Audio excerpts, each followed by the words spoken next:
അസ്സലാത്തു വസ്സലാമു അലൈക യാ സയ്യിദി യാ റസൂലല്ലാഹ് സല്ലല്ലാഹു അലൈഹി വസല്ലം. മുഹിബ്ബീങ്ങളെ, ഇന്ന് ഞാൻ പറയണത് മിഅ്റാജ് യാത്രയിൽ നബി സല്ലല്ലാഹു അലൈഹി വസല്ലമ തങ്ങൾ കണ്ട കാഴ്ചകളെ പറ്റിയാണ് കേട്ടോ. ജിബ്രീൽ അലൈഹിസ്സലാം മുത്തുനബി സല്ലല്ലാഹു അലൈഹി വസല്ലമ തങ്ങൾക്ക് ഏഴാം ആകാശത്ത് വെച്ച് സ്വർഗവും നരകവും ഒക്കെ കാണിച്ചു കൊടുത്തല്ലോ. അപ്പോൾ അവിടെ വെച്ച് നരകത്തിൽ കണ്ട ഭയാനകരമായിട്ടുള്ള അവസ്ഥകളെ പറ്റിയിട്ടാണ് ഇൻഷാ അല്ലാഹ് ഇന്ന് ഞാൻ പറയണത്. അല്ലാഹു സുബ്ഹാനഹു വ തആല നമ്മളെയൊക്കെ കാക്കുമാറാകട്ടെ. ആമീൻ യാ റബ്ബൽ ആലമീൻ.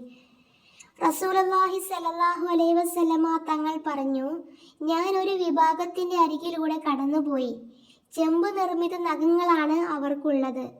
അവർ ആ നഖങ്ങൾ കൊണ്ട് മുഖവും നെഞ്ചുകളും കീറി പറിച്ചുകൊണ്ടിരിക്കുന്നു.